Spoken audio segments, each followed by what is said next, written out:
నమస్తే welcome to great Andhra మనతో పాటు ఉన్నారు సీనియర్ పొలిటికల్ అనలిస్ట్ జిఆర్ మహర్షి గారు. నమస్తే సార్. నమస్తే చందన్ గారు.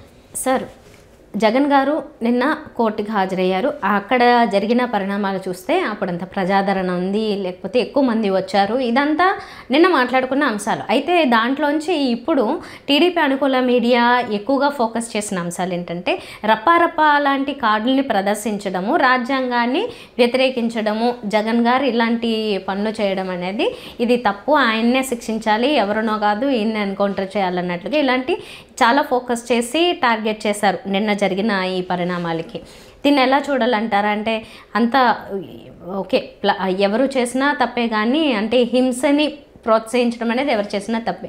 కాకపోతే ఈ రప్పారప్ప లాంటి ప్లకార్డులు ప్రదర్శించడం అనేది టీడీపీ చేసినంత హైప్ దానికి ఇవ్వడం అనేది కరెక్టేనా? అది ఎవరో కార్యకర్తలు ఎవరో పెట్టినట్టున్నారు. సరే వాళ్ళ రప్పరప్ప సంగతి పక్కన పెడదాం. మీరు ఏం మాడుతున్నారు? ఒక ఛానల్లో ఈయన రాజ్యాంగాన్ని ఉల్లంఘించారంట ఆయన. అంటే ఏంటి, ఆయనతో పాటు ఆ జనం రావడం ఇదంతా ఎవరినో అక్కడెక్కడో వాళ్ళెవరో ఛత్తీస్గఢ్ కాదు, ఈయన్ని ఎన్కౌంటర్ చేయాలి. అసలు ఒక మాజీ ముఖ్యమంత్రిని ఎన్కౌంటర్ చేయాలని ఒక ఆయన మాట్లాడితే మీరైనా ఎడిట్ చేసుకొని దాన్ని ఆపాలి కదా. ఆ ఛానల్ వాళ్ళైనా ఎడిట్ చేసి దాన్ని ఆపడము, లేదా అక్కడ ఉన్న యాంకర్ వారించడము ఏదో చేయాలి కదా.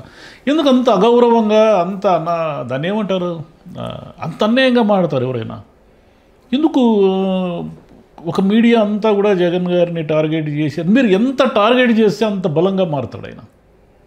వీళ్ళకి బేసిక్ రూల్ అర్థం కావడం లేదు.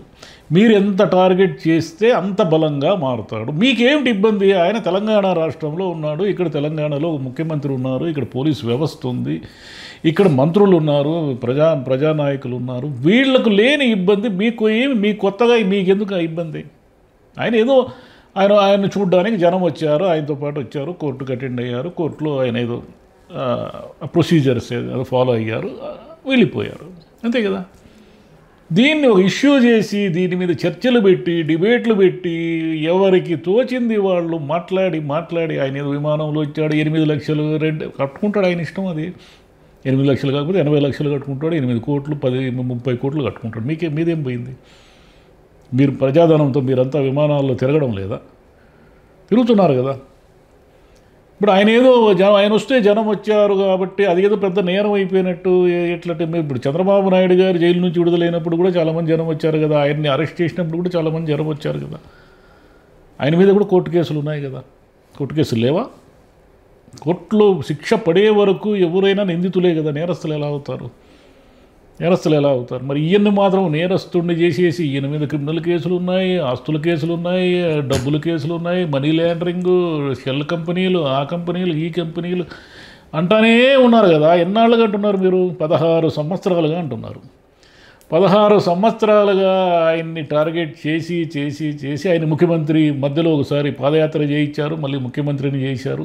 ఇప్పుడు ప్రతిపక్ష ఆయన మళ్ళీ జనానికి ఆయన పాలన నచ్చకపోవడం ఏదో కారణాలు, లేదా ఆయన మీద చేసిన విపరీతమైన ప్రాపగాండా, ఏదో అప్పుల పాలు చేశాడు, శ్రీలంక చేశాడు, వెనుజులా చేశాడు, ఇది చేశాడు అంటే వాళ్ళ తప్పులు లేవని కాదు, వైసీపీ తప్పులు కూడా ఉన్నాయి.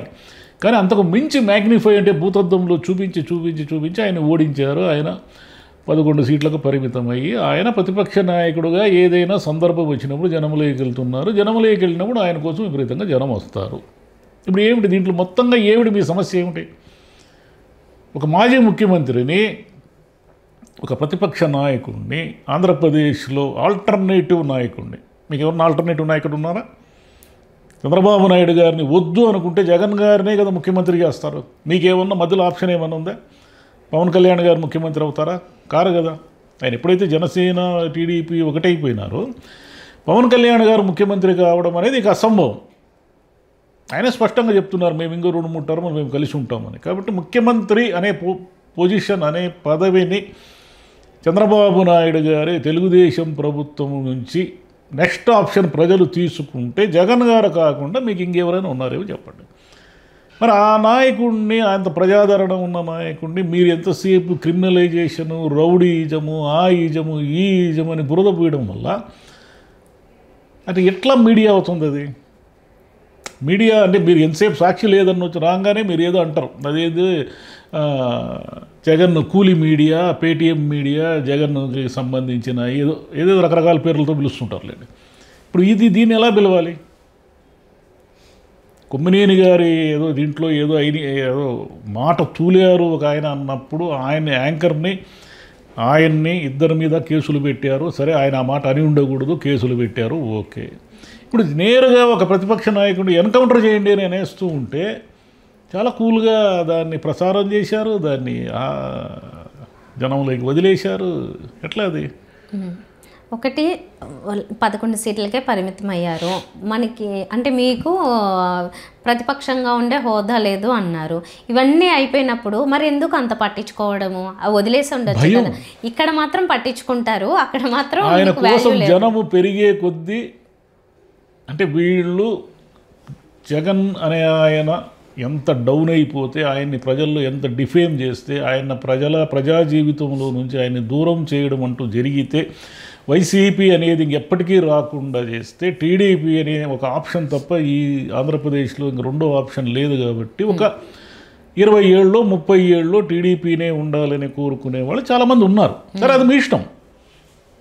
మీరు టీడీపీ అభిమానులు కావచ్చు, మీరు టీడీపీ అనుకూలులు కావచ్చు, మీ ఇష్టం. అది చంద్రబాబు నాయుడు గారంటే మీకు ప్రేమ ఉండొచ్చు, ఏమైనా ఉండొచ్చు. కానీ ప్రతిపక్షం అనేది లేకుండానే ఉండాలని కోరుకుంటున్నారే, అది కరెక్ట్ ఎట్లా అవుతుంది? అది ప్రజాస్వామ్యంలో అది కరెక్ట్ ఎట్లా అవుతుంది?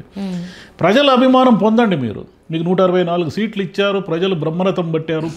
ప్రజల కోసము ఈ 5 ఏళ్ళు అద్భుతాలు చేసి, లక్షల ఉద్యోగాలు చేసి, కోట్ల పెట్టుబడులు తెచ్చి, మీరు రైతుల్ని కాపాడి, మీరు చెప్పిన పథకాలన్నీ ఇచ్చి, మీరు చేయండి, మిరకిల్స్ చేయండి. చేస్తే మిమ్మల్ని కాకుండా ఎందుకు ఎంచుకుంటారు జగన్ని? ఆయన కోసం జనం రాని మీరే అంటున్నారు కదా, జనాన్ని తోలుతున్నాడు, జనాన్ని డబ్బులు ఇచ్చి రప్పిస్తున్నాడని.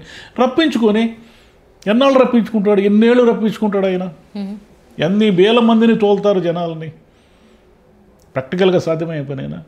కాబట్టి ఆయన్ని విమర్శించి, ఆయన్ని కార్నర్ చేసి, ఆయన్ని భ్రష్టు పట్టించి, ఆయన మీద నేరస్తుడని ముద్ర వేసి మీరు చేసే కొద్దీ ఆయన మరింత బలవంతుడై 29లో మీకు చాలా బలమైన శక్తిగా నేను ముఖ్యమంత్రి అవుతాడా, చంద్రబాబు నాయుడు గారు ఓడిపోతారా, ఇవన్నీ నేను చెప్పను. కానీ 29లో అత్యంత బలమైన నాయకుడుగా, మరింత బలమైన నాయకుడుగా ఆయన ఎదుగుతారు. ఆయన తప్పులు కూడా కొన్ని ఉన్నాయి. ఆయన సరి చేసుకోకుండా మళ్ళీ చంద్రబాబు వైఫల్యాలతో మనం గెలిచిపోతామనే భ్రమకు గురైతే ఆయనైనా ఇబ్బందుల పాలవుతాడు. ఈ జనము ఇదంతా బుడగ. ఇది అధికారం వరకు తీసుకెళ్ళదా అనే దాన్ని ఎవరు చెప్పలేరు. అట్లయింటే పవన్ కళ్యాణ్ గారు పార్టీ పెట్టినప్పుడు ఎట్లొచ్చారు జనం? చిరంజీవి గారు పార్టీ పెట్టినప్పుడు ఎట్లొచ్చారు జనం? ఎప్పుడు పవన్ కళ్యాణ్ గారికి, చిరంజీవి గారికి జనం వచ్చారు కదా వాళ్ళ రాజకీయ జీవితంలో.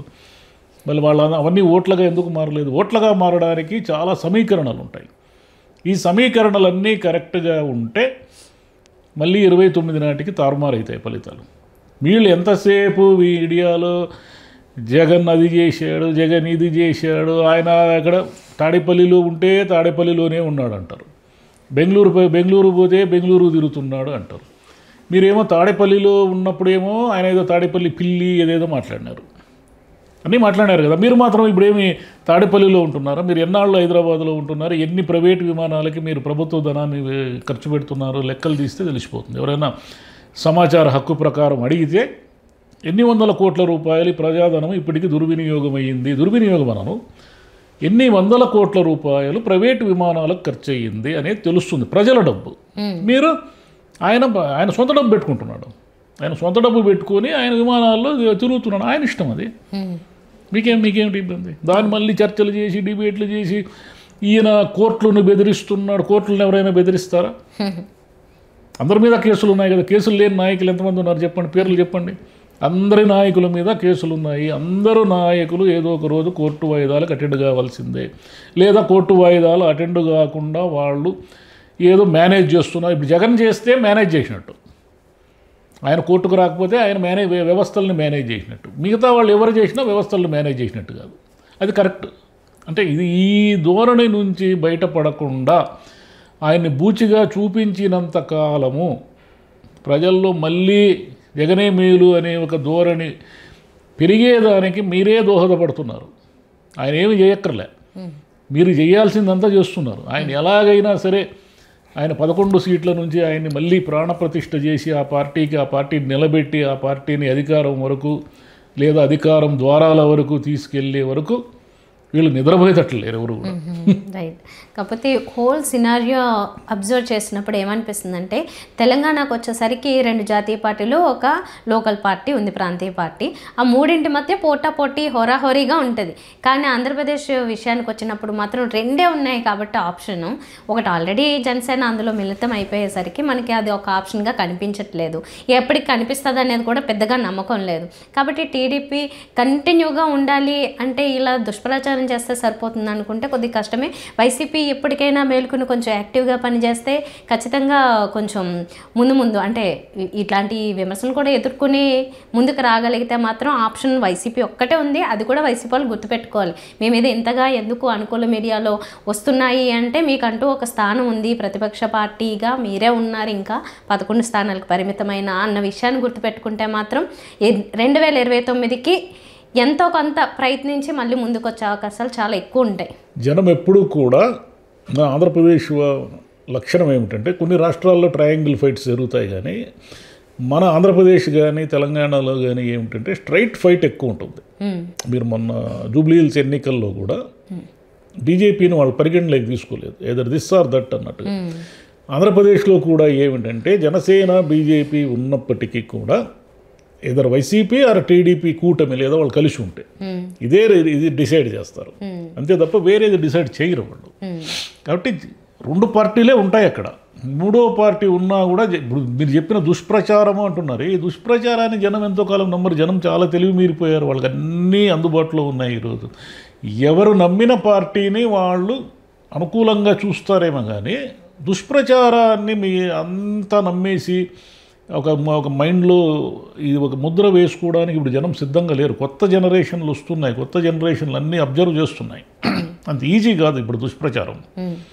Right sir. ఓవరాల్గా ఎవరి జాగ్రత్తలు తీసుకుంటున్నారు 29 కోసం, అది ఇంకా వాళ్ళ ఇష్టం. అంటే ఇటు వీళ్ళేమో వాళ్ళ మీద నిందలేస్తూ, వీళ్ళేమో మేము ముందుకు పోతాం, మిమ్మల్ని బెదిరిస్తాం, మా తెల్ల జగన్ ఎక్కడికి పోతే అక్కడ ఆయన మీద విపరీతమైన ట్రోలింగ్ నెగిటివిటీ ప్రచారం చేసి కొద్దీ ఇంకా జనం ఎక్కువ వస్తారు. రైట్. అది జరిగేది. Thank you sir. Thank you.